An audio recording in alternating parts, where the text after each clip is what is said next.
So we're gonna start our session. I'm gonna put this away. And down below. So I'm gonna share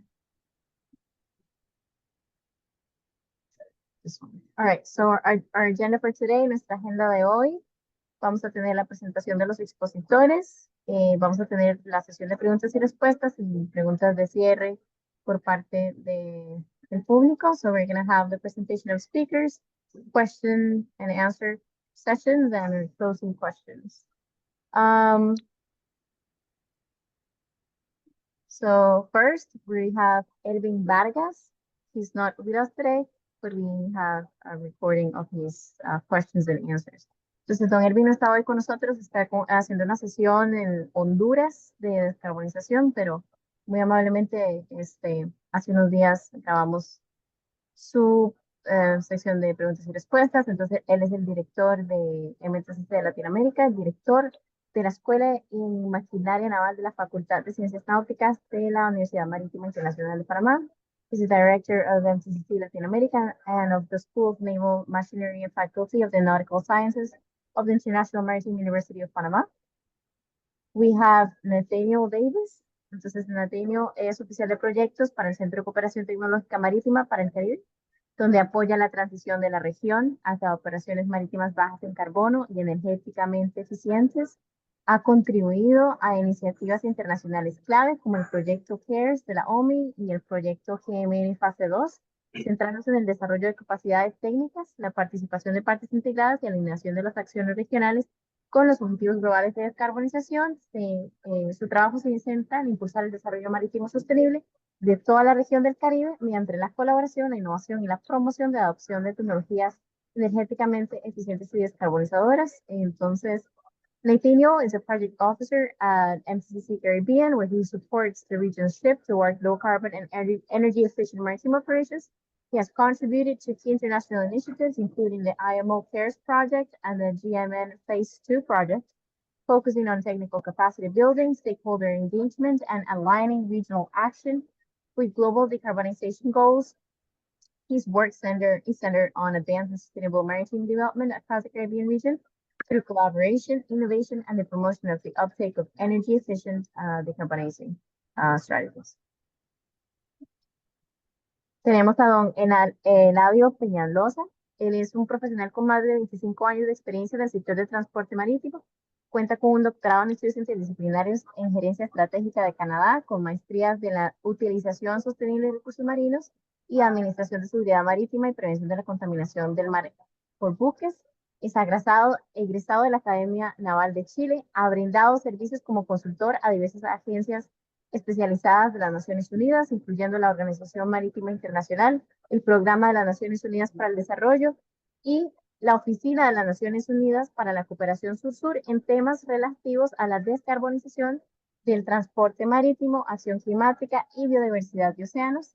Tiene amplia experiencia en el sector gubernamental marítimo de Panamá, desempeñando cargos como embajador, representante permanente de Panamá ante la OMI, jefe de la Oficina Técnica Regional de Panamá en Londres, asesor técnico del administrador de la AMP y director del proyecto que creó la Universidad Marítima Internacional de Panamá. Fue director del MTCC de Latinoamérica y es miembro del roster de expertos de la OMI. He's a professional with over 25 years of experience in the maritime transport sector. He holds a PhD in interdisciplinary studies in strategic management, master's degree in sustainable use of marine resources, and maritime safety administration and prevention of marine pollution from ships. He's a graduate of the Chilean Naval Academy. He has provided services as a consultant to various specialized agencies of the United Nations, including the International Maritime Organization, the United Nations Development Program, and the United Nations Office for South-South Cooperation on issues related to the decarbonization of maritime transport, climate action, biodiversity, and oceans.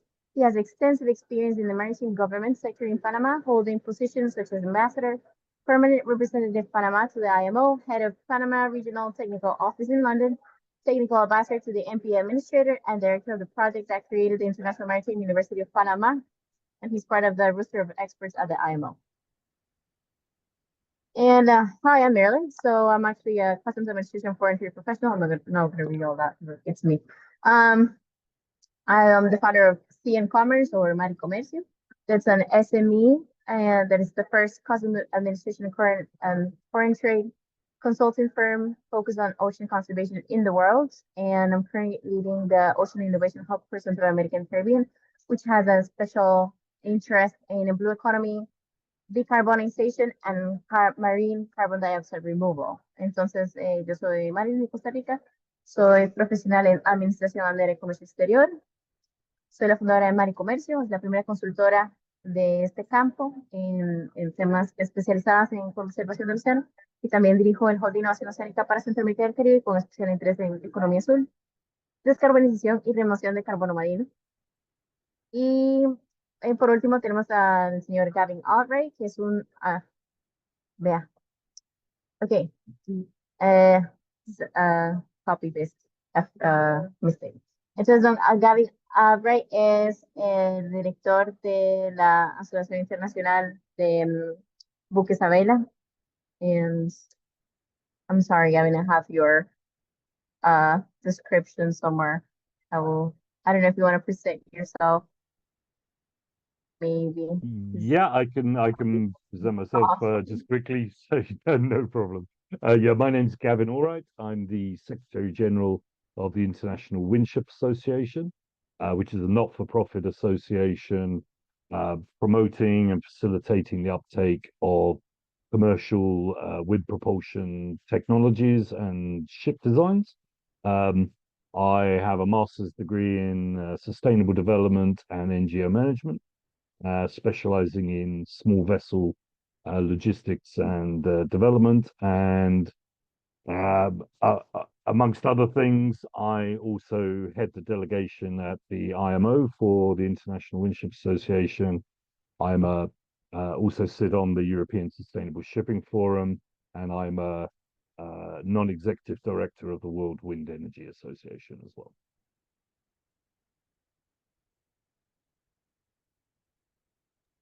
That is perfect. Thank you so much, Gavin. So I'm gonna start sharing the questions. We're gonna go ahead and into the questions session. Can you guys see my screen? ¿Pueden ver mi pantalla? Sí, sí se pueden ver. Sí. Bueno, entonces para esta primera parte vamos a hacer varias preguntas.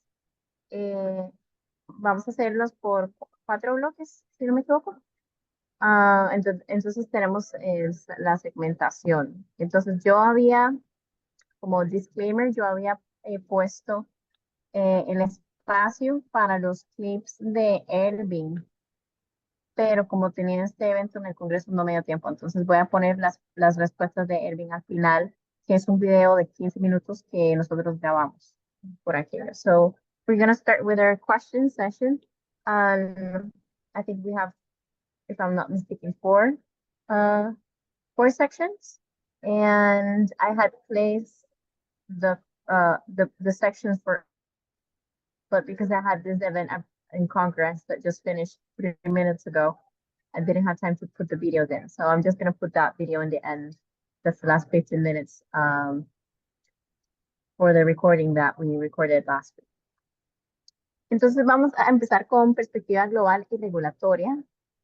So I think that's Eladio. ¿Cuál considera usted que es el mensaje central que deja el MPEC 83 sobre la voluntad de la comunidad internacional para avanzar hacia la descarbonización del transporte marítimo? What do you consider to be the main message that MPEC 83 conveys about the international community willingness to advance the decarbonization of maritime transport? Sí. Muchas gracias, Marilyn. ¿Me escuchas bien? Perfecto. Excelente. Ok, muchas gracias a todos y muchas gracias por la oportunidad de pertenecer a este panel. Con respecto a la pregunta, yo creo que el mensaje que envió el MPC 83 fue el de un compromiso decidido y la voluntad de la industria de caminar fuertemente y decisivamente hacia ese gol común de la descarbonización de la industria. Este mensaje llevaba varios componentes. Uno de ellos es el hecho de que se transmite la necesidad urgente de adoptar estas medidas concretas y efectivas para que la industria pueda finalmente ver hacia dónde nos dirigimos con metas concretas. Se hace un énfasis, ¿cierto?, en la necesidad de innovar tecnológicamente y de caminar abiertamente a la incorporación de combustibles alternativos, combustibles cero o casi cero emisiones. Muy importante desde mi punto de vista es el tema de la universalización de las medidas de reducción de gases de efecto invernadero, que ya tenemos pues una línea clara en cuáles van a ser esos márgenes de cumplimiento. Extremadamente importante, otras medidas y este es el mensaje general del establecimiento de un sistema finalmente de precios de emisiones, que le va a dar la oportunidad entonces al operador y a todas las partes de saber pues hacia dónde vamos y cuál es el precio de cumplir o no cumplir. Y finalmente, y quizás esto es uno de los puntos más importantes en el ámbito de esta conversación, es que se mantiene el concepto de solidaridad para un camino justo y equitativo en la transición hacia a la transición energética de la industria.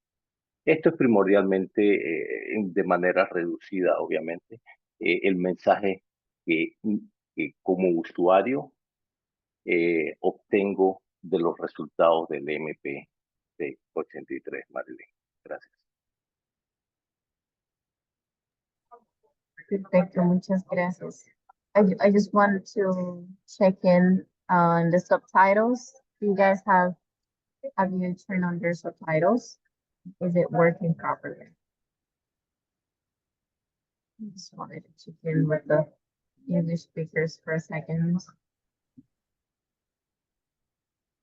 I turned it on, but I don't think it is translating.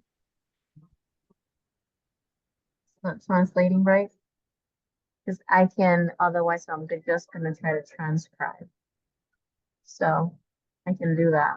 Yeah, it's AI. So I mean, it's an additional service of Zoom, but I guess it's still it's still in, how do you say that, in development? So let me see if I can because I've done this before, but you can transcribe. I'll take care of it. So I'm gonna share again for question.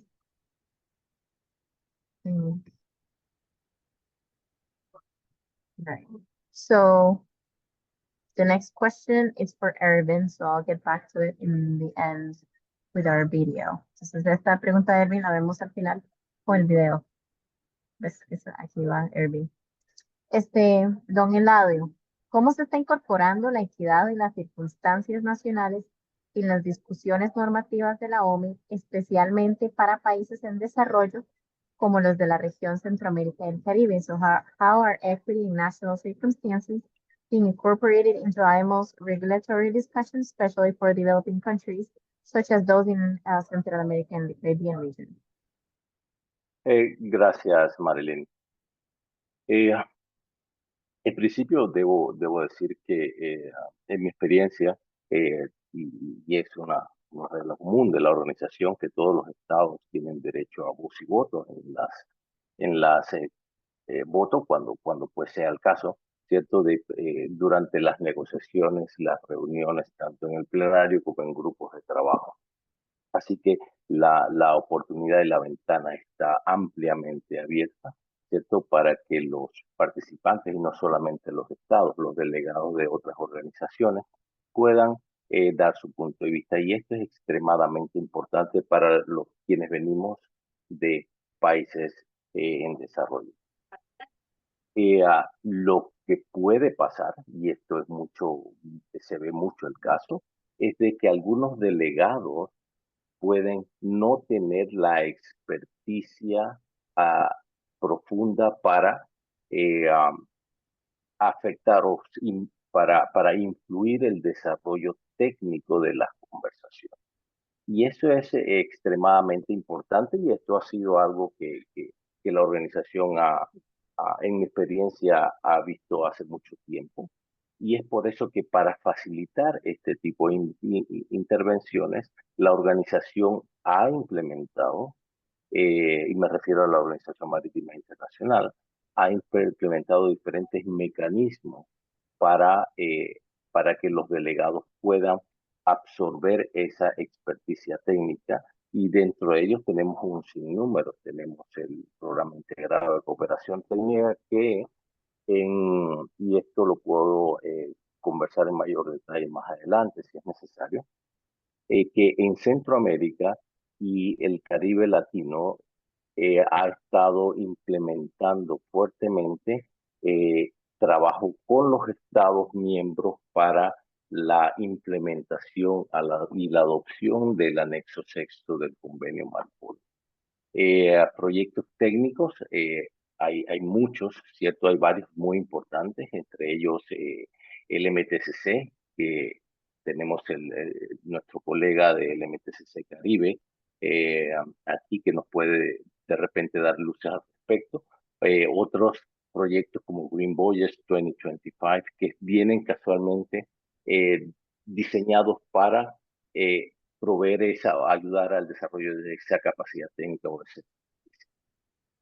También tenemos otros mecanismos, como leía en el borrador del reporte final de la organización del MPCC 83, en donde se hace énfasis que el Fondo Fiduciario Voluntario de la OMI en esta ocasión corrió con los gastos o habilitó a 31 delegados de países en desarrollo para que asistieran a las reuniones de la organización.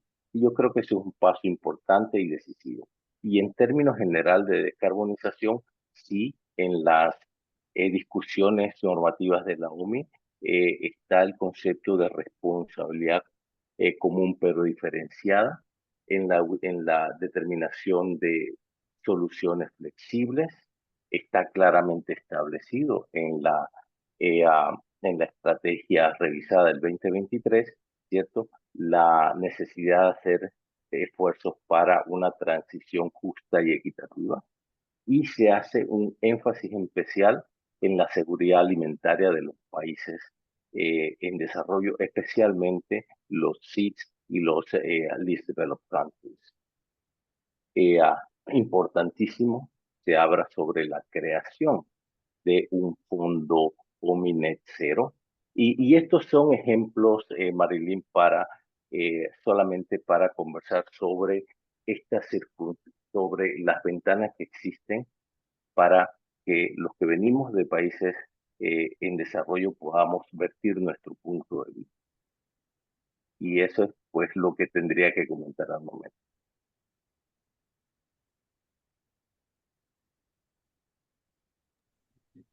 Perfecto, muchísimas gracias, don Ervin y don Eladio. So, we're back here.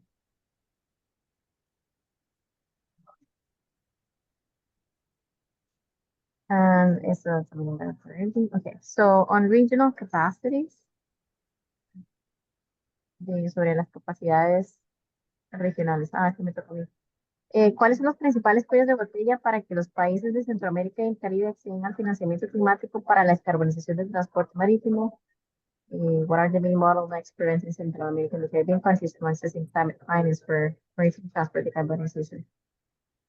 Bueno, en Spanish, lo que es financiamiento para la acción climática está bajo ataque en general.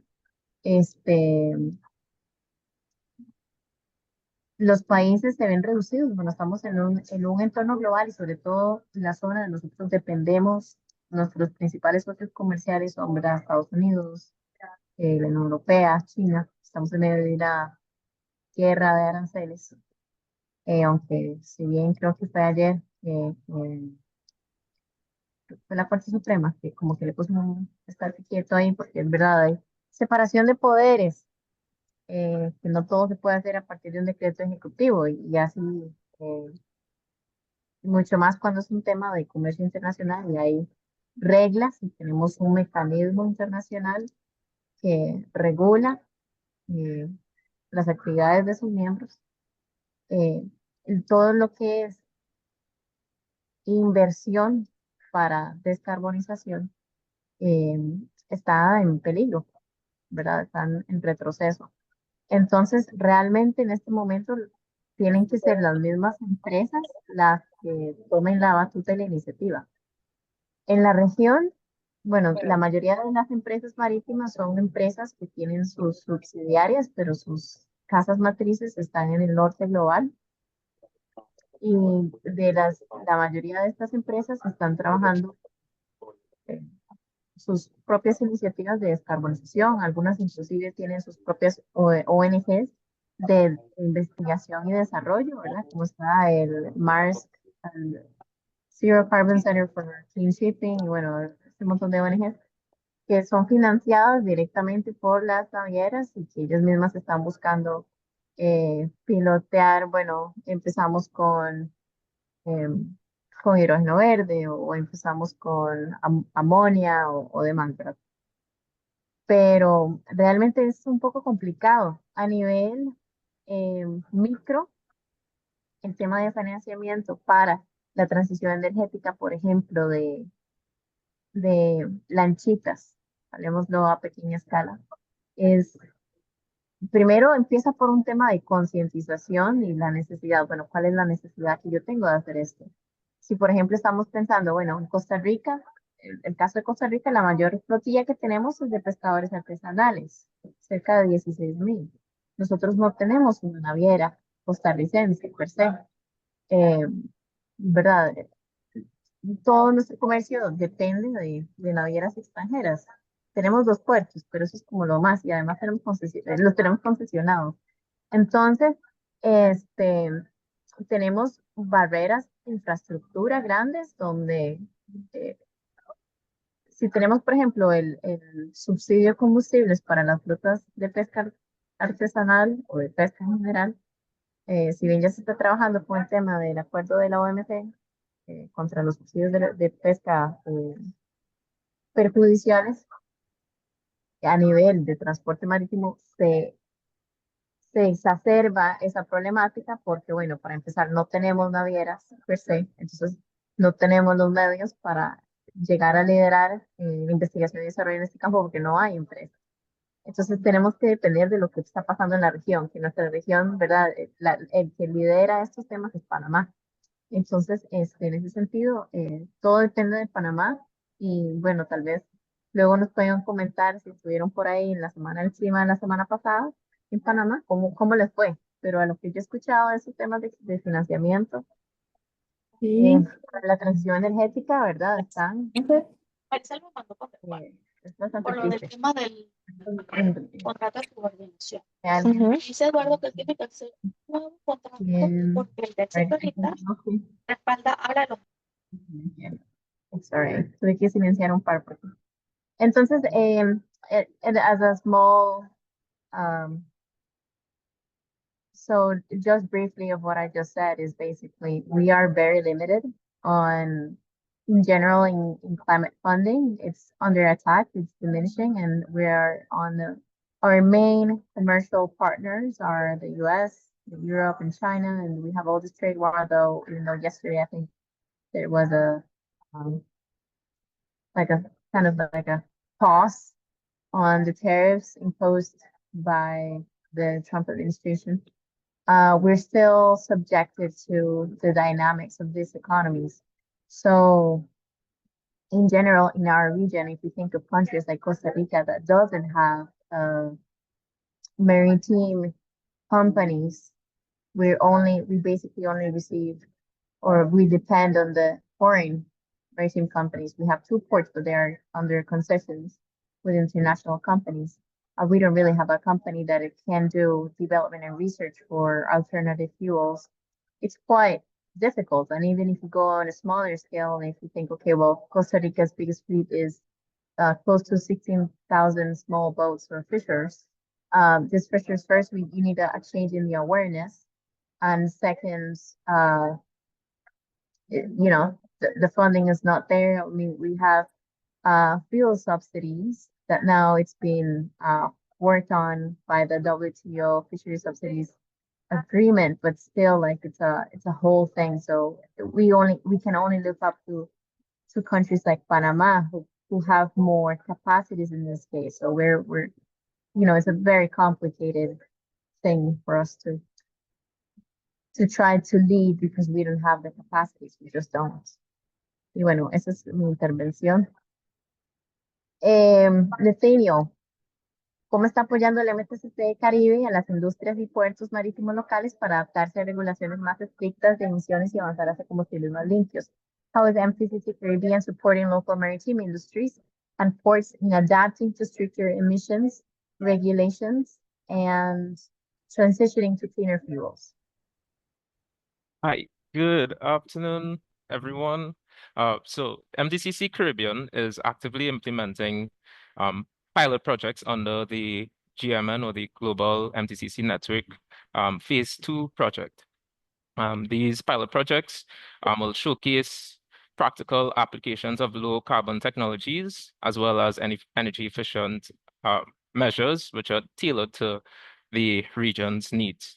So firstly, we have decarbonization of St. Kitts Bassett Airport.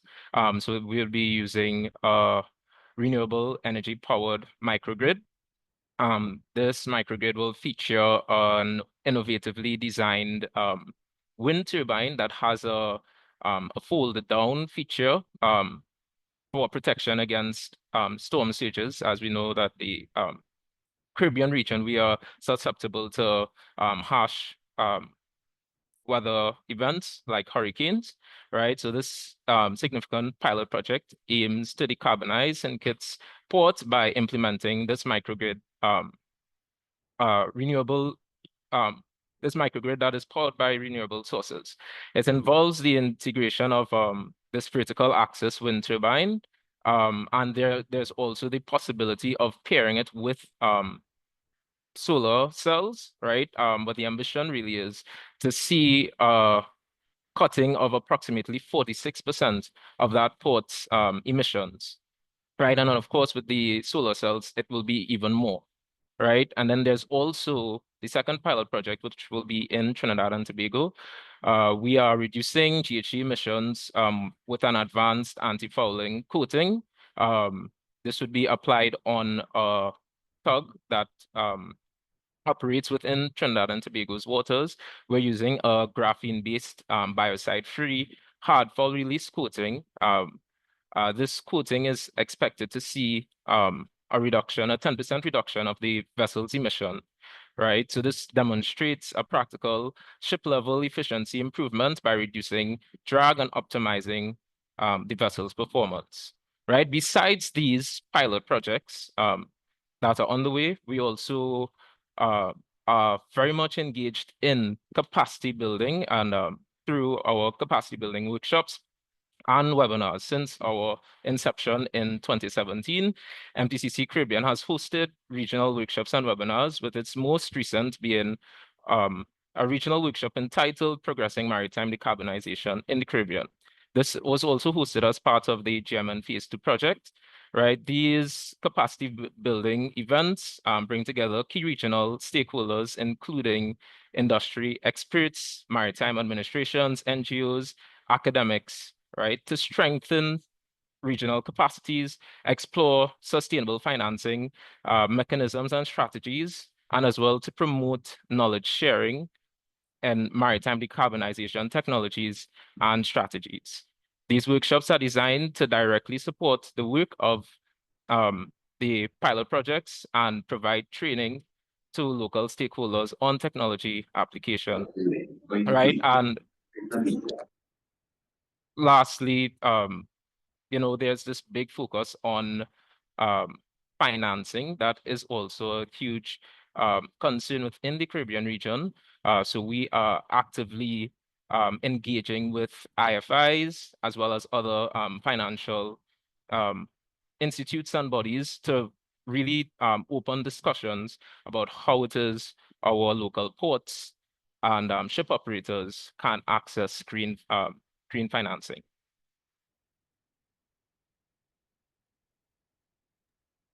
Thank you. Thank you, Nathanael.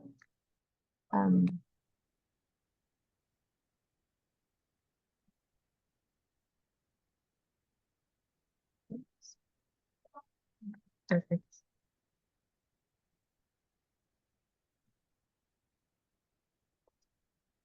And let's talk about solutions and innovation. And here's a sailing ship in honor that Gavin is with us today. Ervin, so we'll get back to him later here. Oh, here's me again. So, ¿qué papel pueden desempeñar los hubs de innovación regionales y sociedad civil para acelerar una transición energética marítima justa e inclusiva en la región? What role can regional innovation hubs and civil society play in accelerating just and inclusive maritime energy transition in the region? Entonces, a través del hub de innovación, lo que queremos hacer es articular los esfuerzos que se están realizando en economía azul. Pasa mucho en la conservación del océano. De que hay mucha gente trabajando muchas cosas, pero realmente no se hace de una forma articulada. Entonces hay una duplicación de esfuerzos y principalmente lo que pasa es que también eso tiene que ir de la mano con toda una estrategia de concientización. Realmente Mari, la disculpa, mayoría... ¿sí? disculpa, es que Mariela. hay un problema con tu micrófono. No sé si es por la traducción o lo que se usa en el programa, pero suena como robótico y a veces te perdemos. Pero cierto, no te podemos escuchar muy bien. Ok, déjeme cambiar. All right. 1 second, let me change my audio so you can hear me better.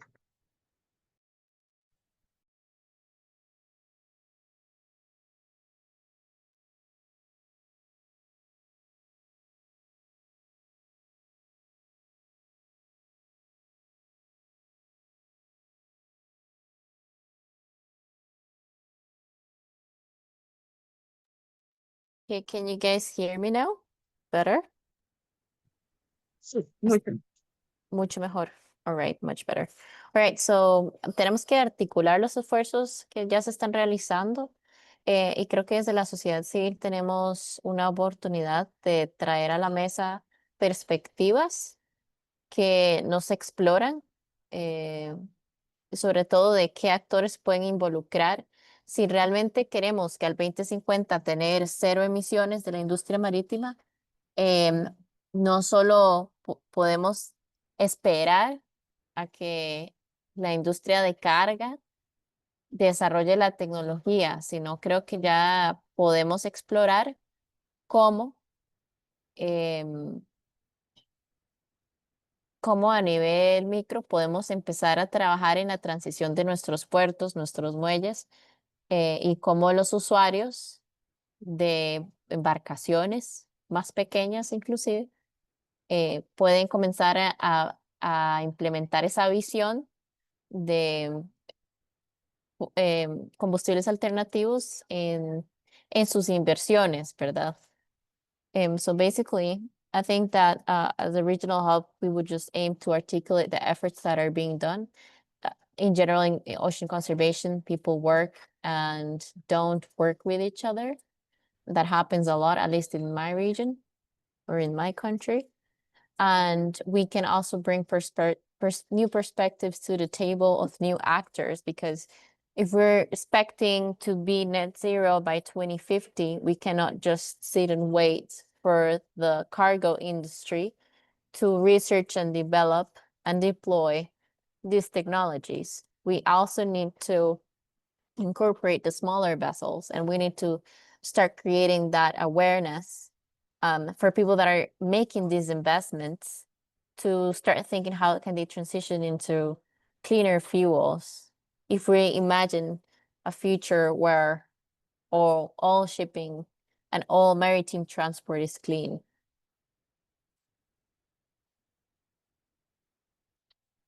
Gavin, so welcome. First question for you. ¿Qué tipo de apoyo en políticas o inversiones se necesita para acelerar la adopción de tecnologías basadas en el viento en mercados marítimos en desarrollo? Recordemos que el transporte a vela, así fue como se inició hace miles de años, ¿verdad? Entonces, ¿qué se necesita para integrar la vela a los nuevos buques? So basically, what kind of investment or policy support is needed to accelerate the adoption of wind technologies in developing maritime markets? And here, just remembering that we've used the sail for thousands of years. So how can we integrate this into with newer technology? Yeah, thank you, Marilyn, for inviting me to come and talk. And it is a great challenge. You know, some of the points that were raised before, my Spanish is a little bit shaky, but I think these are all critical issues.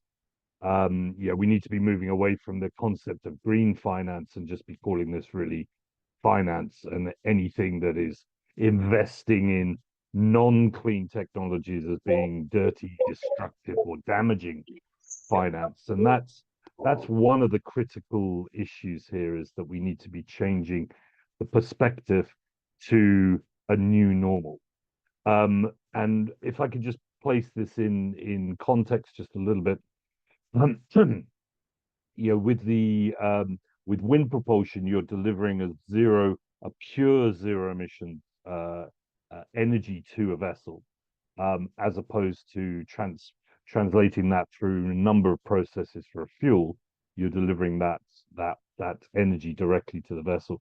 And as you say, the region has used sail and wind for thousands of years, and indeed we've got about 5,500 years of tradition behind us. But we're also talking about 21st century technologies that are coming into the market, and we're already for large vessels over 400 GT, we already have 69 large vessels in operation using wind propulsion, and another 10 that are wind ready. So it's already building quite substantially. So from a financial point of view, and with the regulatory framework that we've been delivered from the IMO, or is in the process of being delivered, obviously the alternative fuel pathway is a challenging one. As you rightly point out, you've got the whole supply chain of those fuels, and actually most of those fuels are not zero emissions. They may be zero or low carbon emissions. They still emit things like black carbon, underwater radiated noise through the propeller. Even hydrogen has a climate impact, but it's not a direct greenhouse gas. So we need to be careful about what we're talking about when we're talking about the emissions. And MEPC 83 was very much around carbon emissions only. So the initial stage, actually, from a financial point of view, is quite a low bar. Wind energy is free. Of course, the technologies are not. But because you're using a zero cost energy source, you have a return on your investment. And that return on that investment, as installations are coming down in price, because we're multiplying and getting economies of scale, we're also getting a learning curve there, that we've got the price of the installations and the equipment coming down, at the same time as you have energy being saved on the vessel, which can be used to pay for these systems.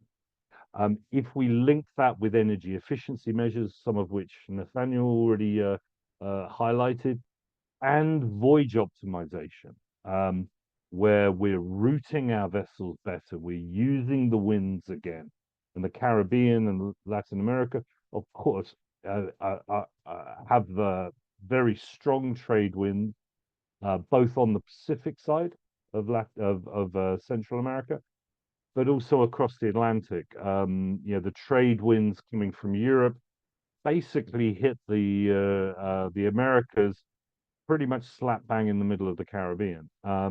So utilizing wind again has a real potential to deliver that free energy. So those three developments actually come at a very, very low cost.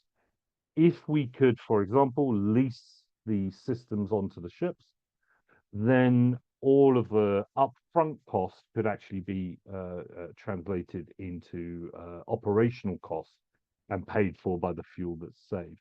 And we could probably get half of those emissions down without very dramatic investment costs.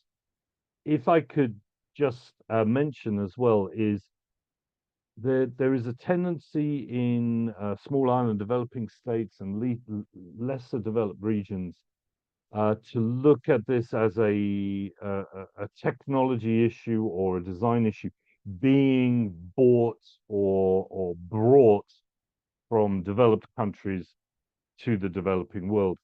And in my view, we really need to be flipping that around, and some of the work that MTCC is doing is around co-design. It's around utilizing traditions, ship designs, smaller boat designs, improving those in a collaboration with developers from the global north, but really utilizing the skills and the talents and the design knowledge of indigenous people, the fishers, and revitalizing that framework and that network. And I'll just say one last thing on that point is, you know, the Caribbean, Central American countries have the opportunity to be maybe retrofitting hubs for this type of technology. And really, these technologies are not that high tech. A sail or a modern wing sail is effectively using much of the technologies that you would see in a wind turbine, with some electronics involved there, but really not very high tech, and therefore maybe an appropriate technology that can not just be fitted onto the vessels in the region, but fabricated, built, installed, and also repaired in the region using regional capacity. If you want me to talk about the policy side of things, I've spoken quite a bit there. I can fill in with some additional policy aspects if you would like me to as well. If you would like, briefly, because Sure, I have sure, still very questions briefly, for you. okay. I still have the other questions for No, you. indeed. So I won't talk about the helicopter policy aspects from the IMO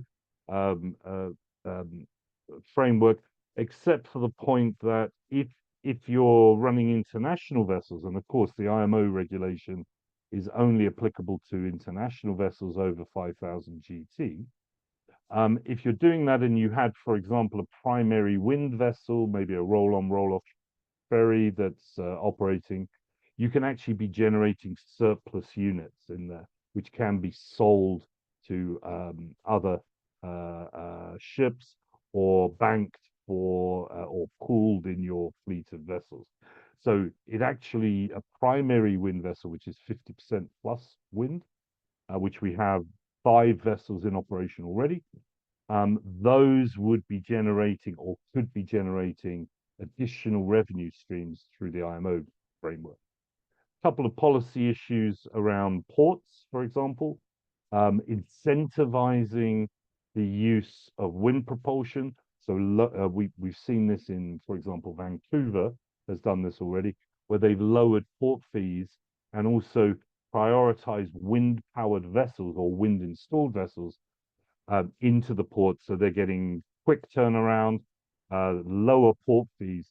This is an incentive for not just the building of the vessels and operating vessels, but extensive network development.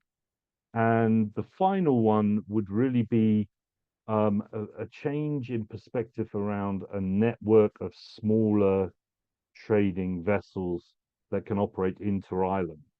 At the moment, most ports see small vessels as a challenge or sometimes an irritation. But if we can build a network of vessels that have interconnectivity, that are using wind at a much lower emissions level, maybe with labeling that increases the price or the value of those cargoes, then we could be seeing a real blossoming of smaller vessel operation. Amazing. Thank you. Thank you, Gavin.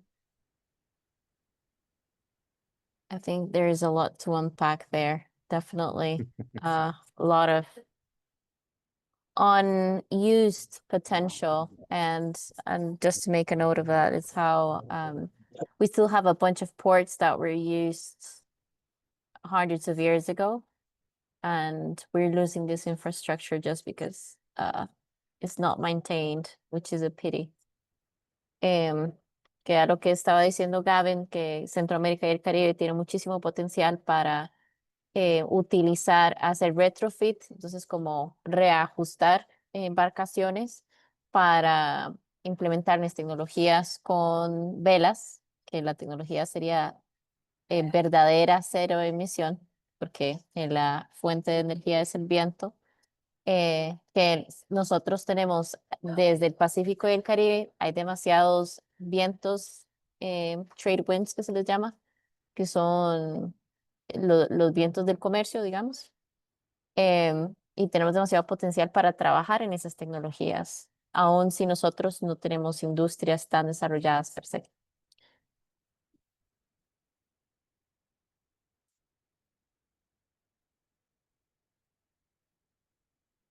So this is the next question, right? So Gavin, could you explain, ¿podría explicar qué tecnologías de propulsión eólica o basadas en el viento a vela son actualmente viables para el transporte marítimo comercial y cómo se alinean con la trayectoria regulatoria de la OMI tras el MPEC 83? So could you explain what wind propulsion technologies are currently viable for commercial maritime transport and how they align with IMO's regulatory trajectory post MPEC 83? I call it MPEC. I'm not sure if I should call it that, but that's how it sounds. Yeah, absolutely. MAPC. Yeah. Yeah. Okay, yeah. Okay, I'll be very quick. There are 5 groups of wind propulsion technologies. The main groups. These are rotor sails, which are cylinders which rotate and catch the wind. Soft sail, which is traditional sail that you will have seen on yacht in many different places and used to be used on cargo vessels in the region. Lots of different designs of those.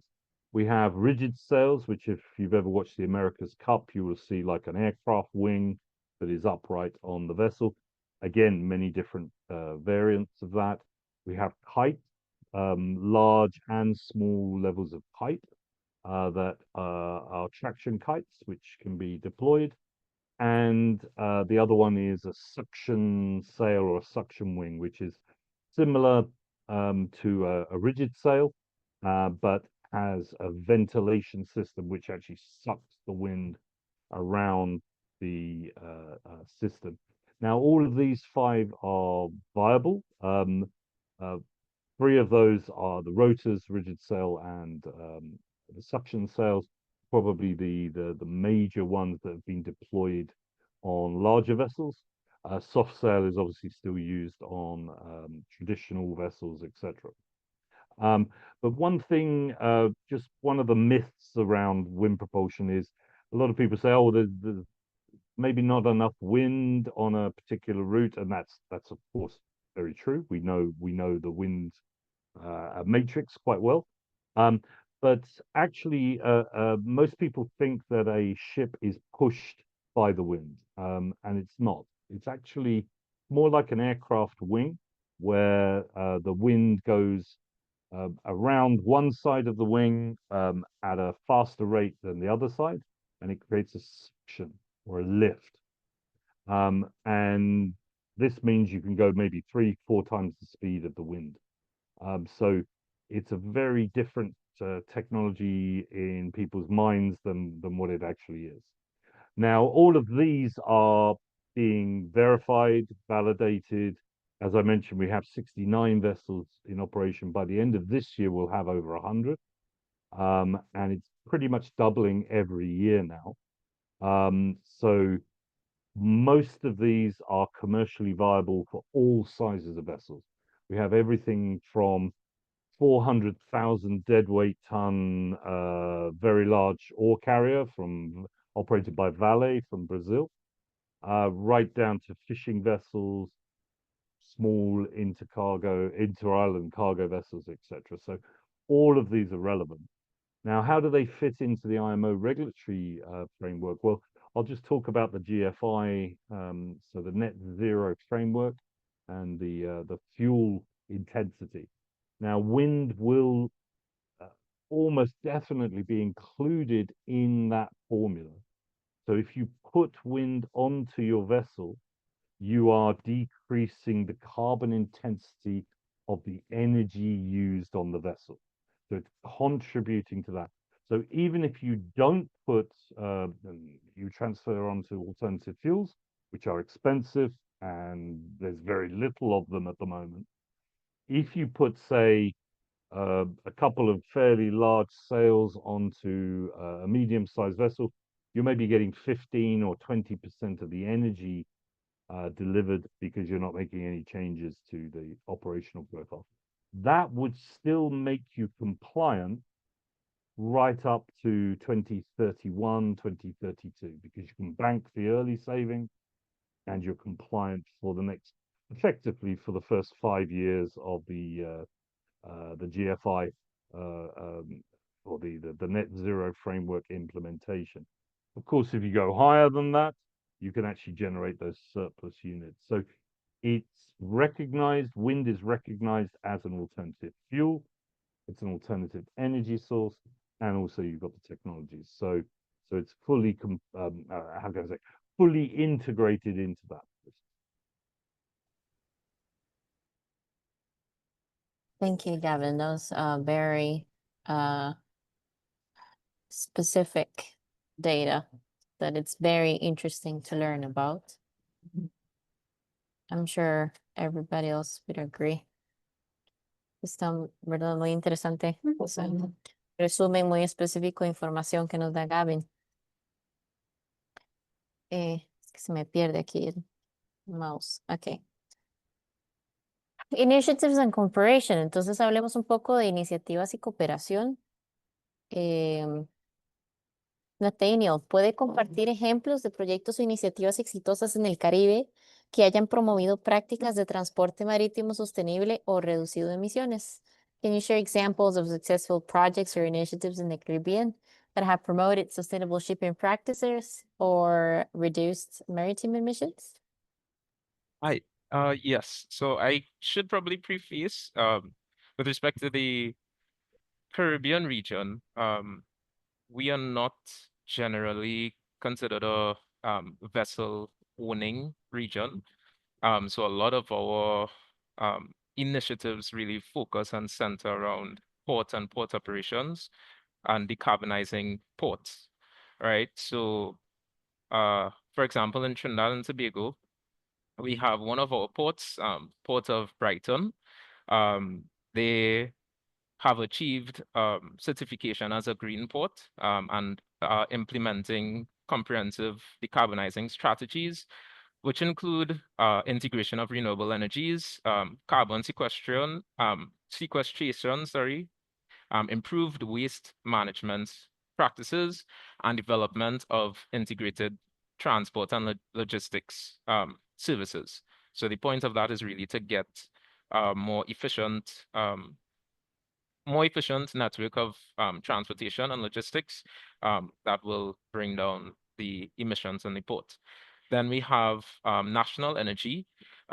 They are primarily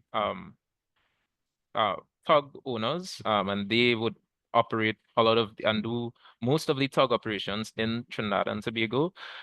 They actually invested in an IMO Tier 3 compliant tug, right? This tug is equipped with an advanced selective catalytic reduction system, which aims at reducing its NOx emissions, nitrous oxides, and it will do this, reduce it by about 80%, right? So this demonstrates a commitment for reducing emissions from the vessels, and it must be noted that they did this even before any regulation mandated such. So it really highlights their forward thinking. And then we have countries like Barbados who are, I would say, a lot further ahead with respect to decarbonizing. They would have ruled out port modernization and renewable energy integration. So at Barbados ports in Bridgetown, they would have integrated the use of hybrid straddle carriers as well as full electric forklifts as part of their operations. So aim to reduce CO2 emissions as well as lower noise emissions on the port. They also have a national energy transition plan, right, to achieve net zero emissions by 2030. So they are seeing a lot more integration of renewable energies such as wind and solar, as well as energy storage systems.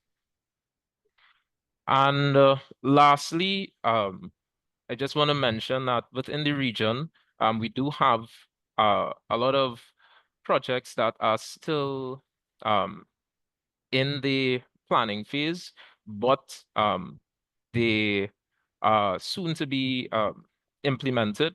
And these really focus on as well that integration of renewable energies. So we have like St. Kitts and Nevis, they're also looking at using geothermal energy as part of their national power grid. And you have St. Lucia that's rolling out a large-scale solar farm as part of to offset their national power grid, right? So these things are done through collaborations with organizations such as the Caribbean Development Bank, CARICOM Center for Climate Change, the IDB, and the Caribbean Center for Renewable Energy and Energy Efficiency, that's CCRE.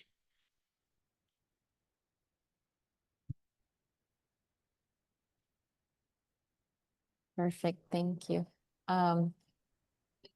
Alejandra tiene la mano alzada, pero creo que vamos a dejar las preguntas para... Ok, para tengo una después. pregunta para Gaby. Buenas tardes, tengo una Ajá. pregunta. Sí, pero es para, vamos a continuar y las preguntas las dejamos para el final. Ok, Para continuar. Okay, yes. So I'm gonna share.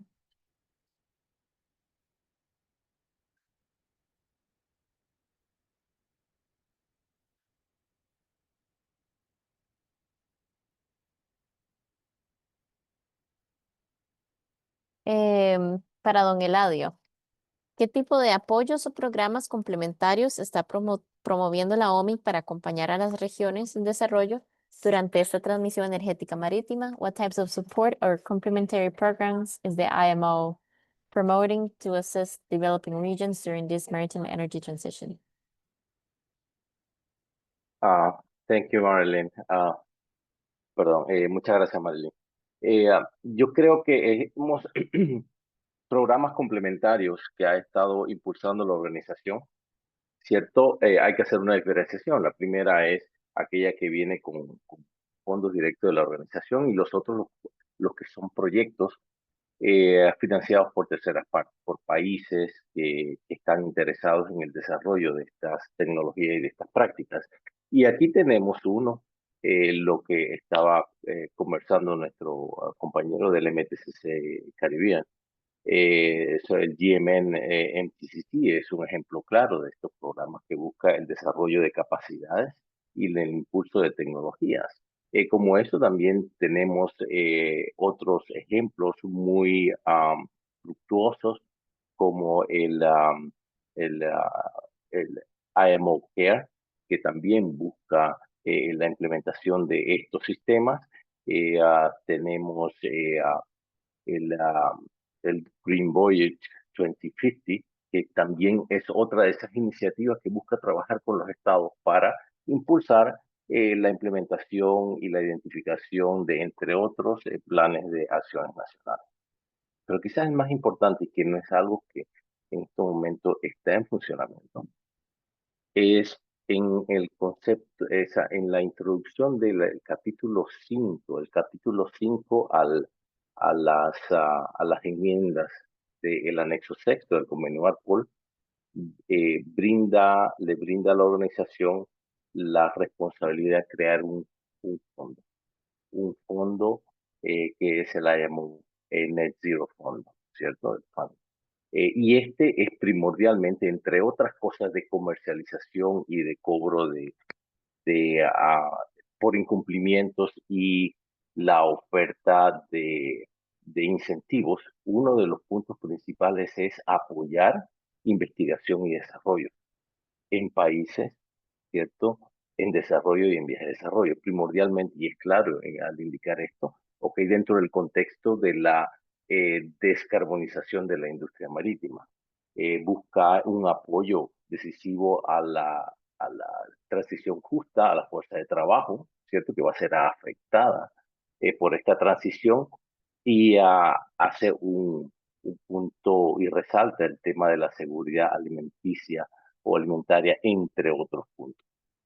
No obstante, y aquí necesito hacer un comentario adicional, no todos los países de la región centroamericana y del Caribe son siquiera parte del anexo sexto del convenio Marpol.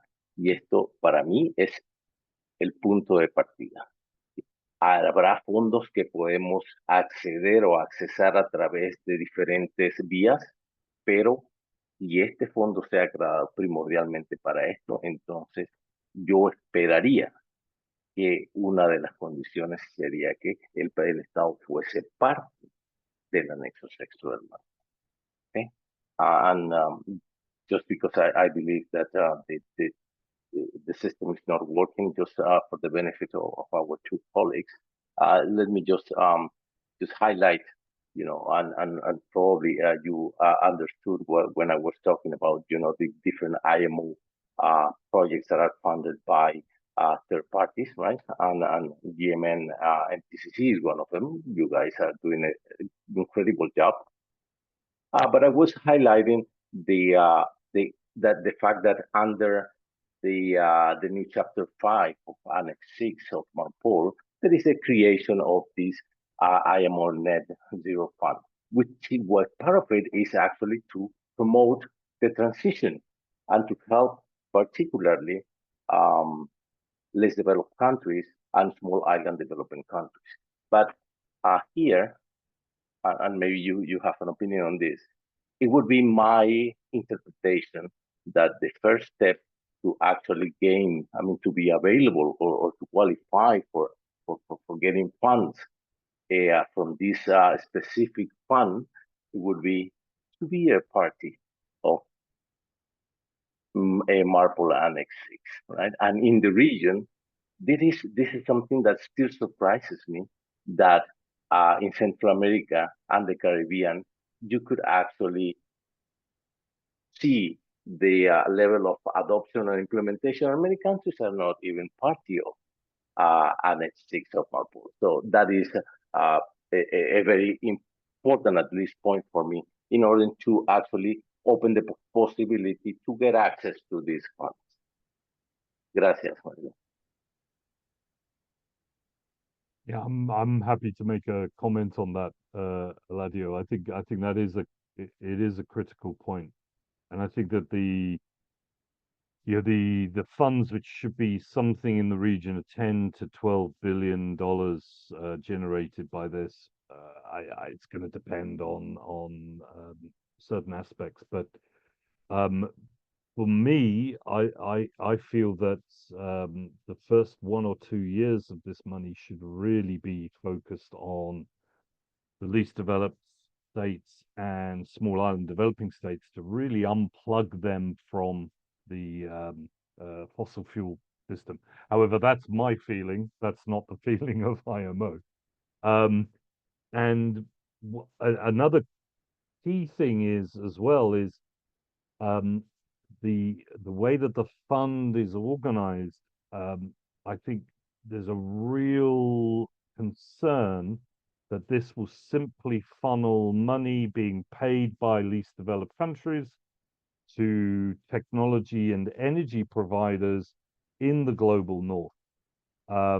So it becomes a massive subsidy actually for those industries, and we see the same dependency cycle developing in the new technologies, just as we've seen with the old technologies and the old designs. So we are certainly very mindful of that and trying to contribute to the development of a just and equitable transition fund.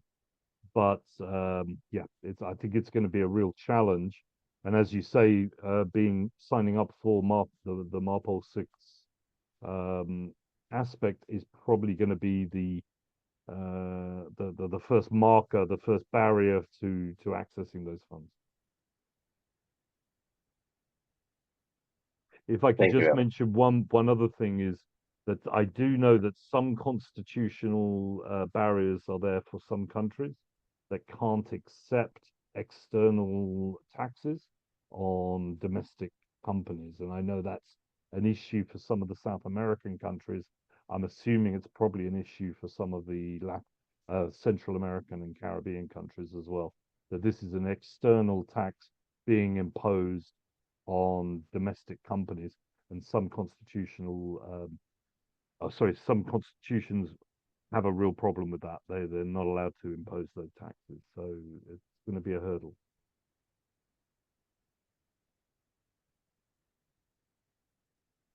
Perfect. Thank you, guys. Let's keep on with the program because we're past our time.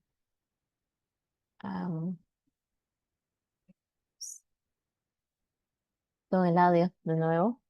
¿Qué espacios de incidencia o participación recomienda que aprovechen los países y actores no estatales de la región en el camino hacia MPEC 84 y la implementación de las medidas? So what advocacy or participation spaces do you recommend for countries and non-state actors in the region on the road to MEPC 84 and the implementation of its measures? Sí, gracias, Marilyn. En principio, 2.1, el MPC 84 está a la vuelta de la esquina. Es en realidad, si hay algún punto de vista, definitivamente se deben poner el pie en el acelerador para dar estos puntos de vista a través de los canales más factibles. Lo segundo es, estos puntos de vista son fundamentales para asegurar inclusión, equidad y sostenibilidad. Y quizás el camino más sencillo o más accesible para llevar estos puntos de vista e intereses al seno de la organización es a través de las delegaciones oficiales de cada uno de los países que asisten a las reuniones, y generalmente son o las autoridades marítimas o está definitivamente coordinado por los ministerios de Relaciones Exteriores. Ahora, si esto no es factible, si hay alguna afinidad con otros organismos no gubernamentales que tienen estatus en la organización, hay 89 de ellos. Y esto incluye una variedad de organizaciones no gubernamentales en el ámbito ambiental, en el ámbito comercial y en diferentes ámbitos. Y el ejemplo de Gavin uno de ellos. Y fuera y lo tradicional es el trabajo con organismos multilaterales y las alianzas estratégicas que pueden tener acceso a este tipo de canales. And just again, for the benefit of my colleagues, this input is, two things about MTCC 84 is just around the corner. Okay, so if you really want to put your point forward, you have to actually get going with identifying what channels are available to you, and the most direct channel is the delegation of your country, right? And those are normally the maritime authorities, or they are coordinated through the Foreign Affairs Ministry. If this is not available or is not possible, then you always have this non-governmental organization with advisory or consultative status to the IMO. Last time I checked, there were 89 of them. And if there is a level of affinity, you could actually see if you could put your point forward. But again, the issue here is that MEPC 84 is just around the corner. But again, those are some of the examples I could come up with. Thank you. Thank you so much, Eladio. Muchas gracias.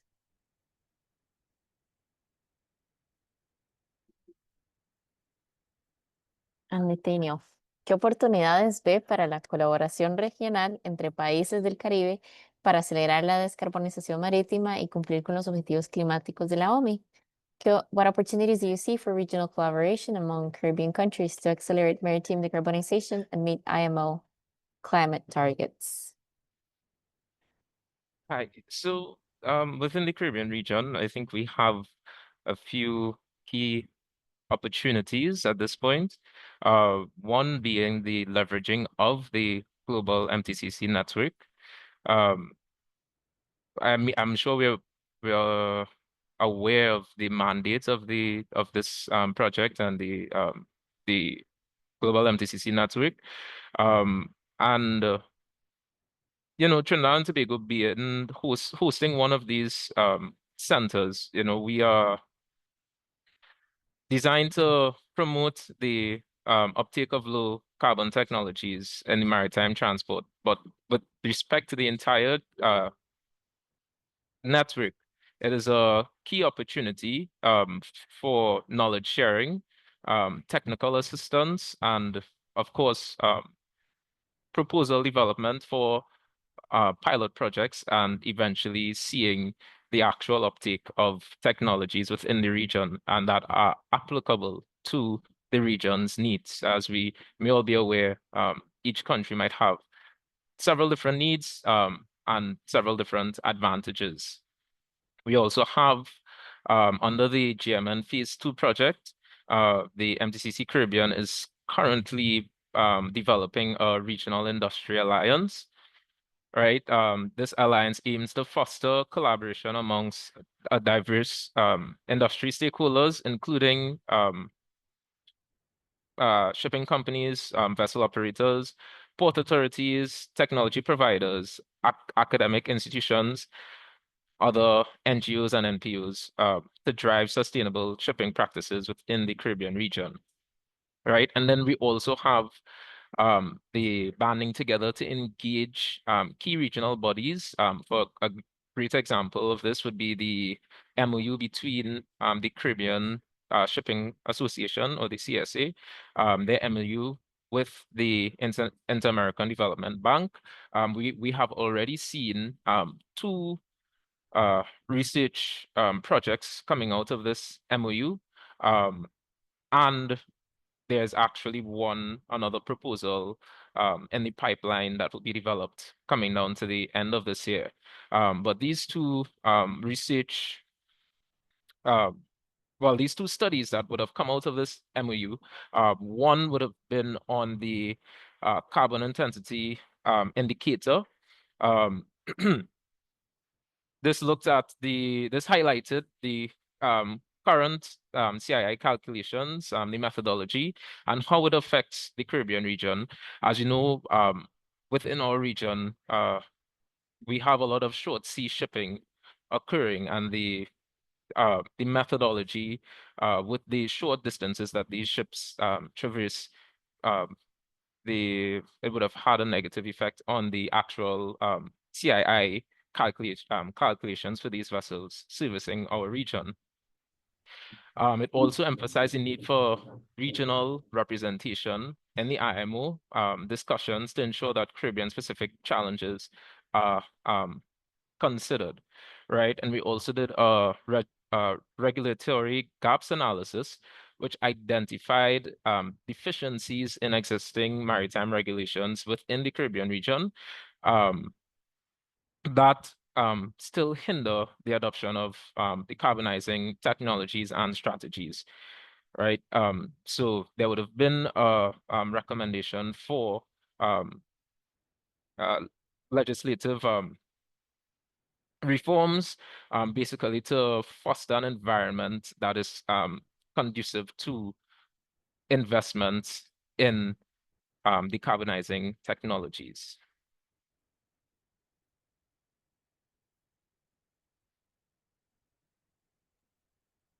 Thank you. Thank you, Nathaniel.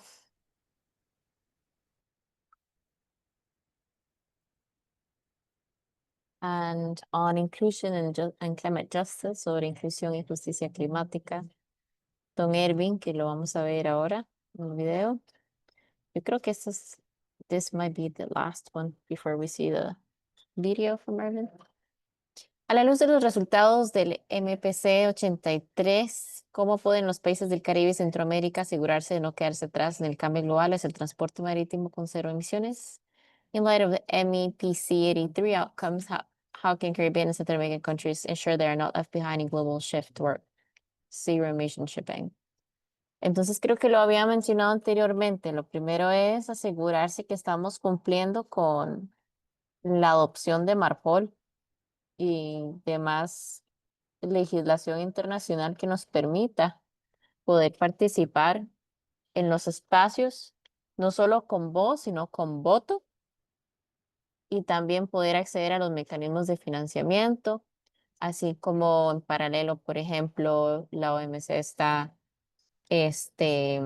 gestionando fondos, un Fish Fund para lo que es la adopción del acuerdo de subsidios a la pesca, que es importante porque lo que es el combustible fósil es uno de los subsidios más importantes y es la razón por la cual los grandes buques industriales o la operación de estos grandes buques es sostenible. Sin esos subsidios realmente no lo es, al menos en temas de pesca. Y ese paralelismo, si lo hacemos con la industria marítima, pues también tenemos que buscar cómo se puede integrar en las estrategias nacionales y de desarrollo de transporte y de descarbonización, pero en general de desarrollo a mediano y largo plazo, la adopción de estas nuevas tecnologías o de infraestructura que facilite el poder negociar acuerdos o poder atraer inversión extranjera o alianzas comerciales con empresas extranjeras, facilitando las condiciones para que haya ese comercio. Sin las condiciones es muy difícil, ¿verdad? Que una empresa haga toda esta inversión desde cero. Y de una forma de cómo podemos dinamizar el comercio internacional y ir socavando esas dependencias en pocas potencias, que luego cuando pasa algo como el tema de la guerra de los aranceles, nos afecta. So I was speaking a little bit about of how that was mentioned before, how we need to be able that we're complying in the first place with some of the basic international regulatory bodies and agreements. And also just as not only with MARPOL, but also as we can see as an example with the WTO that is currently developing a fish fund to help countries transition to the adoption of this subsidies agreement, where basically fuel is the main subsidized item, and it's basically what makes the operation of this larger industrial vessels operational, because otherwise, if it's just based on the fish, it's not sustainable in financial mean. It's not sustainable enough for it to operate. So for us to be able to access this type of funds, as it was mentioned prior, we need to be able to receive these funds. And also, how can we think in our national strategies or regional strategies of medium long-term transport investment? How can we think in how can we attract international or foreign investment in a way that we're not only depending on a couple of countries, and then stuff happens like the trade war or I don't know, the pandemic. But how can we dynamize, and how do we make the conditions to compete and have this commercial interaction with the other countries and with companies in a way that we're investing, but thinking medium long term, you know, something that we're not doing much. Gavin, ¿cuál es el potencial de las embarcaciones asistidas por viento o completamente impulsadas por viento en economías pequeñas y medianas como Centroamérica y el Caribe? What is the potential of wind assistance or fully wind-powered vessels in small, medium-sized economies like those in Central America and the Caribbean? I think you talked a little bit about this before, but maybe if you want to briefly go over it. Obviously, I have a vested interest in saying absolutely fantastic. It's a huge potential, but no, they're of course dependent on wind patterns, etc., and also dependent upon, as you mentioned, that there's an issue around fuel subsidies. So we're subsidizing fossil fuel. We are then producing alternative fuels in the initial stages from that fossil fuel and subsidizing it again. And this creates a problem when you have a free energy source available to you. So you're de-incentivizing the use of that free energy source because you're lowering the price of the existing fuels and the alternative fuels coming in. So we really need to be looking at that from a holistic point of view, and not just looking also at shipping as an isolated industry. We're talking about sustainable livelihoods, the regeneration, as you mentioned before, of existing smaller ports.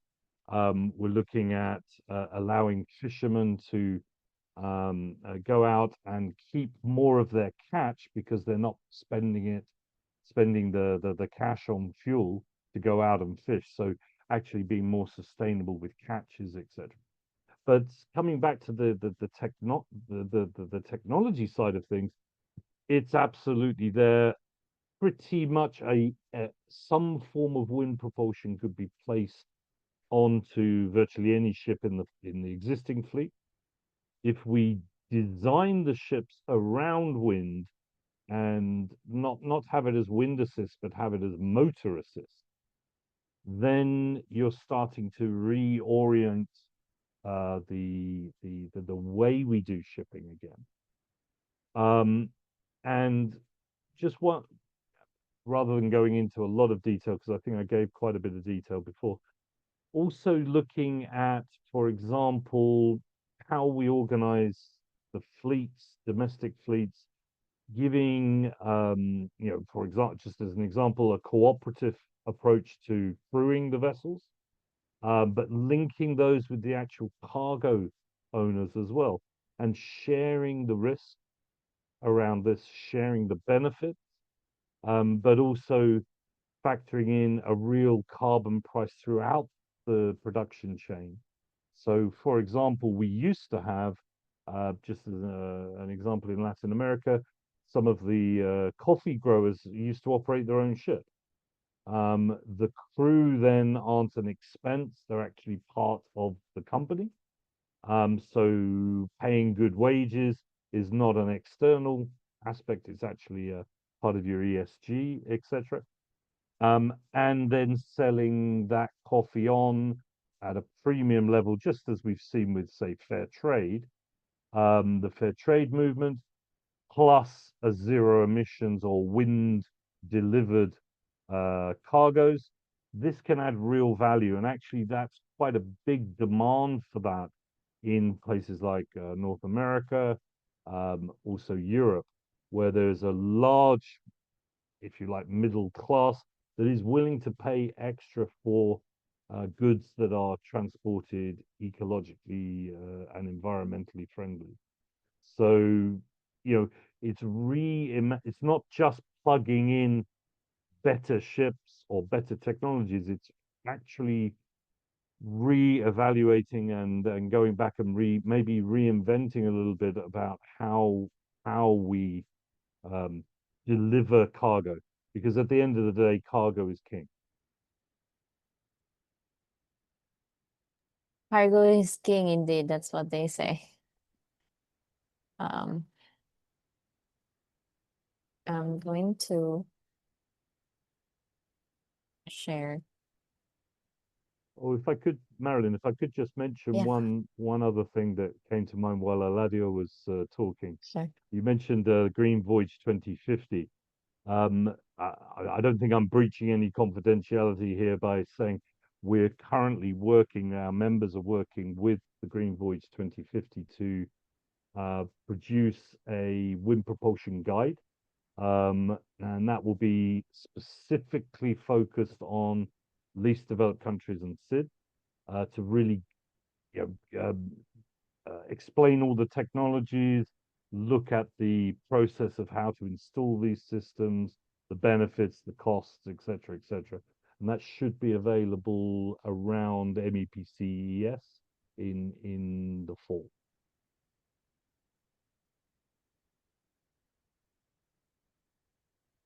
And I sign copies as well if you want. Yeah, that's we okay. would appreciate any reading material you guys have. And I think, yeah, we're pretty close to the end. I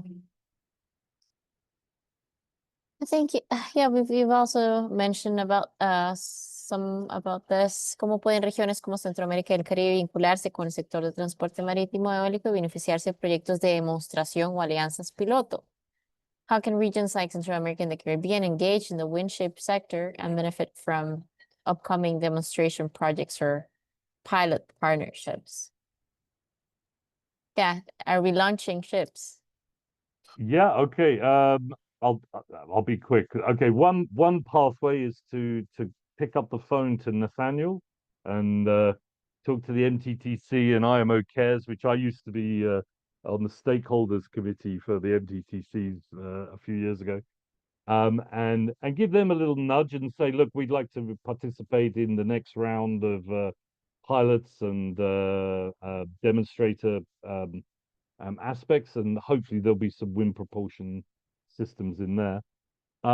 There's two other strong ways. One is rather than one way is to contact me and the International Windship Association. We have ongoing activities, lots of different designs, projects that are coming through that are always looking for areas to test systems or to install some demonstrators. But probably the third one, and more importantly, is actually rather than looking for external stimulation here, is to say, look, we'd actually like to engage with developing, say, a network or a revitalized support and come to the technology providers with an idea of saying, okay, we'd love to do this network of wind propulsion or low emissions vessels. What can you provide? What could you bring to the table? And we will work with those projects because, frankly, yes, we've got the technologies, but we don't know the needs of the region. And Nathanael's team certainly do.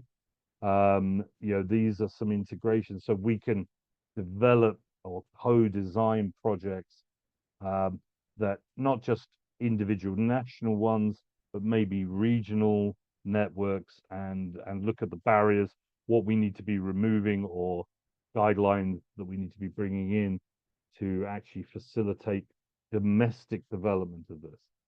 And that's really the key issue here, is as much as possible coming from the region, for the region, with the seafarers and the communities of the region.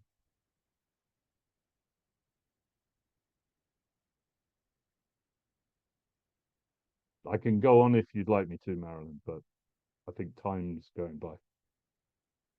Yes, I fully support coming from the region for the region. I think it's time for us to automatize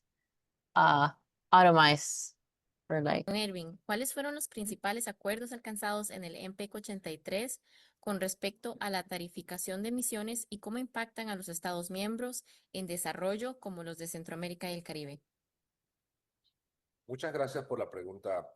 Y bueno, contestando desde el punto de vista compartido en la reciente reunión del Comité de Protección del Medio Marino, en sus siglas en inglés MTCC, de la sesión 83 de la OMI, celebrado en el mes de abril de este año, se acordó implementar una medida económica global basada en una tarifación de las emisiones.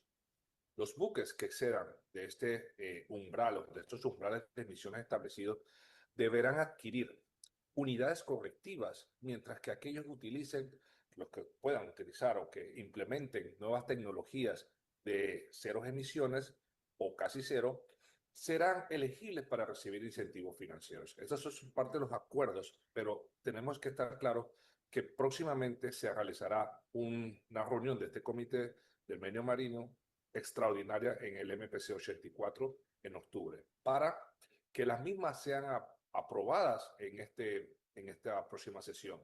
Y lo que busca este nuevo sistema es incentivar la reducción de las emisiones de gases de efecto invernaderos y generar ingresos para apoyar a los países en desarrollo, incluidos, por supuesto, los de la región de Centroamérica y el Caribe. Estos esfuerzos de descarbonización son importantes para todos nuestros países. Sin embargo, la implementación de esta medida ha generado diversas opiniones en nuestros países, pero la mayor parte de ellos estamos alineados a que estas medidas puedan ser implementadas debido a los alcances y los beneficios que podemos crear para invertir en nuestros países, por estos, creando una infraestructura adecuada y un incentivo adecuado a la correcta implementación de como energías renovables, combustibles alternativos, y poder desarrollar y expandir nuestra región para que sea un hub, ¿sí?, de transición energética justa y sostenible. Creo que son algunos de los puntos importantes que tenemos que mencionar y poder resaltarlo, que la región latinoamericana, gran parte han aprobado. Tenemos unos que están en esa fase de evaluación y sería importante poder recibir esos respaldos para que esta implementación pueda ser correcta y alineada con la estrategia revisada de la Organización Marítima Internacional para reducción de los gases de efecto invernadero producidos por los buques. Creo que es algo de lo que te podemos decir desde el punto de vista, ¿sí?, desde el MTCC Latinoamérica, como un centro de cooperación regional de toda la región latinoamericana, y poder apoyarlos en diferentes procesos, como la implementación de expresiones de interés para proyectos pilotos en la región latinoamericana, a través de estos fondos que puedan ser sostenibles y eficientes en el transcurso del tiempo. Perfecto, don Ervin, muchísimas gracias. ¿Y qué oportunidades existen para que los países de la región accedan a financiamiento climático o asistencia técnica para implementar medidas de reducción de emisiones en el transporte marítimo? Bueno, contestando nuevamente a esta pregunta que me haces, que me parece muy productiva realizarla, y viendo los aspectos importantes de cómo poder obtener financiamiento para el desarrollo de estas tecnologías y poder implementarlas. Hay diferentes, te puedo decir que es diferentes asistencia y financiamiento. Por lo menos podemos mencionarte desde el Banco Interamericano de Desarrollo. Ellos han establecido alianzas para acelerar este proceso de descarbonización del transporte, no solamente marítimo, pero sí del transporte en general, ofreciendo apoyo en estudios, en desarrollo de capacidades y mejores de operaciones, tanto marítimas como portuarias. También tenemos el CAF, o el Banco de Desarrollo de América Latina y el Caribe, que también ha aprobado un fondo de 2.478 millones de dólares para financiar estos proyectos sostenibles en la región durante este 2025. Por supuesto, otra cosa que podemos mencionar son los bonos azules, instrumentos financieros destinados a poder financiar estos proyectos y ayuden a la sostenibilidad de los océanos y recursos hídricos. Creo que es muy importante y son promovidos por instituciones como el Banco Mundial y en este caso el BID Investment. Otro mecanismo, podamos decir, el mecanismo de desarrollo limpio, que esto es un modelo que permite a los países desarrollados poder apoyar a través de proyectos a los países en vías de desarrollo para que puedan disminuir sus emisiones de gases de efecto invernadero a través de una certificación de reducción de emisiones y puedan ser comercializados. Creo que estas son algunas de las apoyos que estamos recibiendo en este paso del sector bancario. Y bueno, del sector bancario como del sector de desarrollo financiero. Creo que eso es el acompañamiento que necesitamos para que nuestros países y, por supuesto, algo importante, las alianzas público-privadas son muy importantes para poder impulsar estos sistemas o estos mecanismos de financiamiento climático. Excelente, muchísimas gracias, don Ervin. ¿Cómo considera que deberían prepararse los países de la región para negociar e implementar las decisiones finales que se adopten en el MPEC 84? ¡Wow!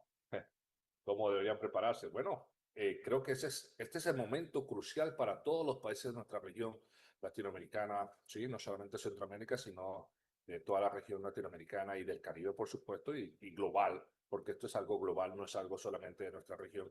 Tenemos que fortalecer las capacidades técnicas.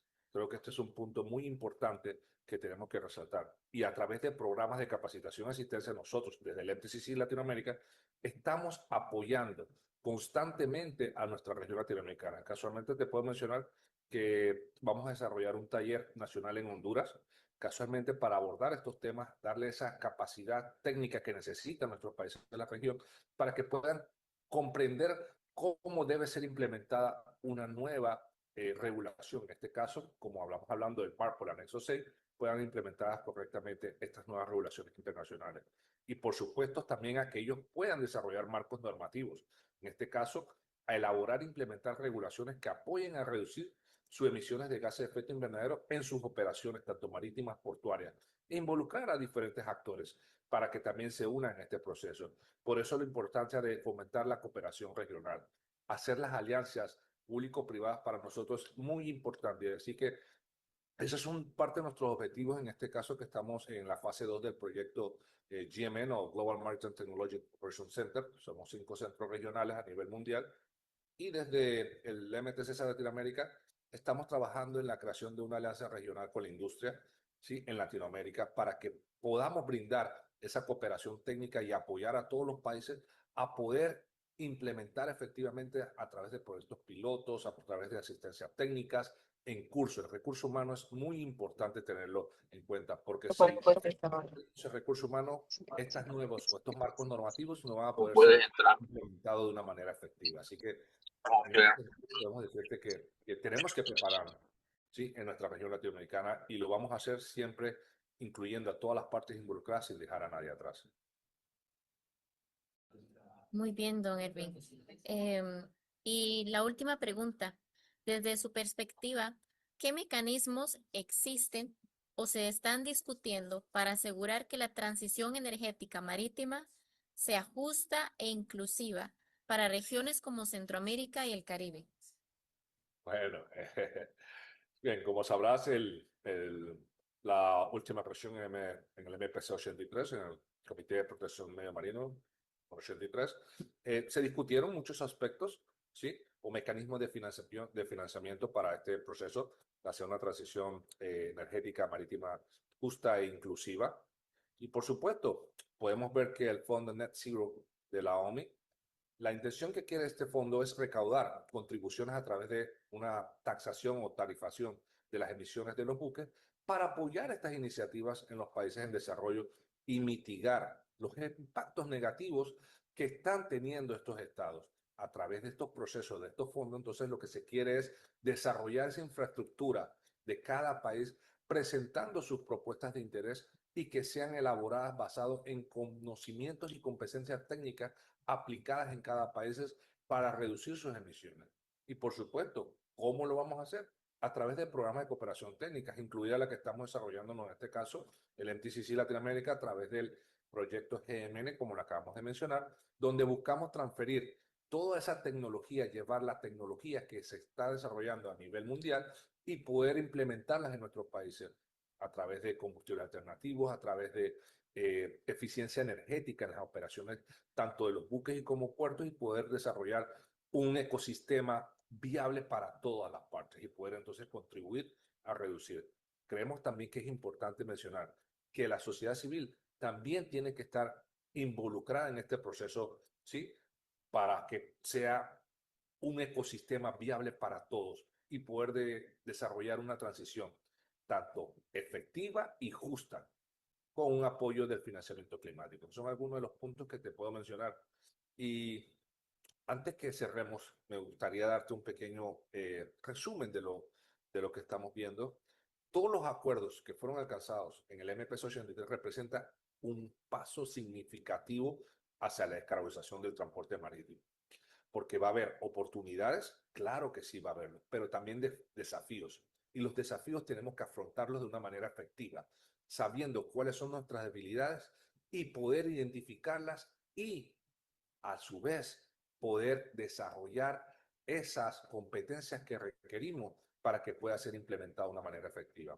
Es esencial que todos los países que integramos nuestra región latinoamericana nos preparemos adecuadamente para participar en estas negociaciones que vendrán en el MPC 84 y aprovechar todas las oportunidades de financiamiento y asistencia técnica disponibles para que esta transición sea energética, sea justa e inclusiva, sin dejar a nadie atrás. Perfecto.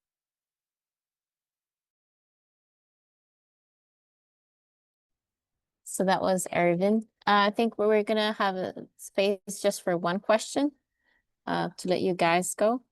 Alejandra, vamos a darte espacio para una pregunta. Ok, buenas tardes. Bueno, tengo quizá la misma pregunta, pero quiero dos tipos de respuesta por parte de mi capitán Erwin Vargas. Aprovecho para saludarlo desde Santa Marta y para el señor Ervin Allwright, en el cual todos hablan de descarbonización, pero no se están direccionando hacia la navegación remota, hacia la navegación autónoma, hacia la inteligencia artificial. ¿Cómo se pueden articular estos dos puntos en relación a la descarbonización? Ya los coreanos han tenido iniciativas en diseño naval en relación a que mientras mayor autonomía, menor descarbonización. Entonces, ¿qué dice el señor Gavin Allwright del Reino Unido en relación también a lo que dice el señor Erwin Vargas? Muchas gracias. Buenas tardes. Don Ervin no está con nosotros. Hicimos una grabación porque él tenía un evento en Honduras. Entonces, Perfecto, por el señor Gavin Allwright. ajá, entonces para le voy a decir so. Well, I don't know if you guys saw that the translation is now working better, way better. I don't know, Gavin, if you were able to read. I'll need you to translate. I got that it was about autonomous shipping and AI Yeah. and a few other things. How is autonomous navigation and AI integrated into decarbonization? Into decarbonization in general. Obviously, it's all of these will play their part with autonomous shipping. It's been something that's been under development for quite a long time. And of course, most modern ships have a high degree of automation on them. But real autonomous vessels, I think we have a couple of demonstrators at the moment. I think they're quite a long way away from being a general application. Although some drone applications are there, and as I mentioned before, there's an increasing level of autonomy on vessels, but I don't see the removal of seafarers from the equation for any time soon, not in the next couple of decades.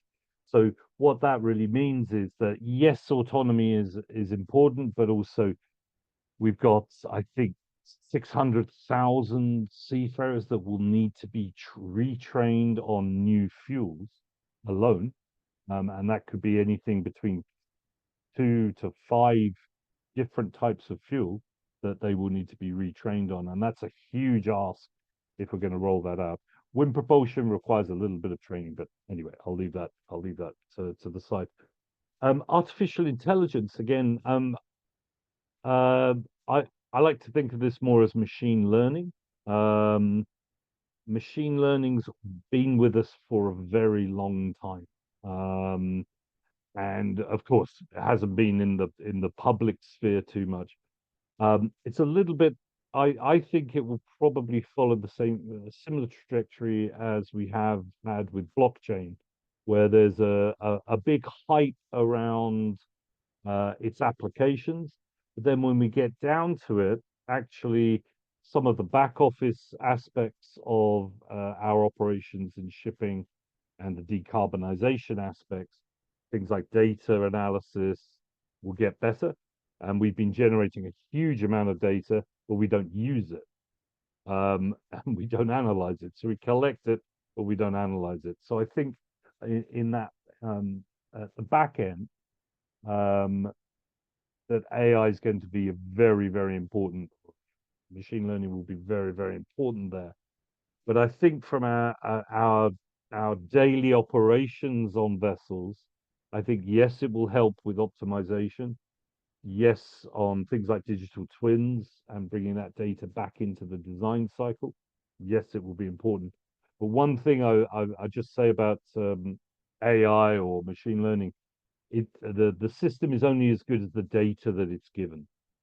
And frankly, if we use the internet, which could be described as a bit of a sewer, then we're really perpetuating the same problems that we've had before. So it could actually be a problem around decarbonization, and it uses a huge amount of energy itself. So we need to be careful. We need to be smart about how we apply it and what data sets we give that machine learning, and then it can be a really effective tool. So I think, yes, all of these tools will be part of the decarbonization aspect. But I think really that the fundamental thing is we need to get the pathway correct. We need to take a holistic view of what we're doing. We need to be collaborating across the industry and then plugging in these additional tools that will take us further and quicker. But yeah, maybe I'm too old to get too excited about these things because I've seen so many of them come through, but it is revolutionizing a lot of other industries as well. So maybe I'm wrong. Well, thank you, Nathaniel. Muchas gracias, Eladio. Thank you so much, Gavin, for taking your time and spending a few hours talking about something that we care so much about, which is shipping and decarbonization and the future, what the future holds for us.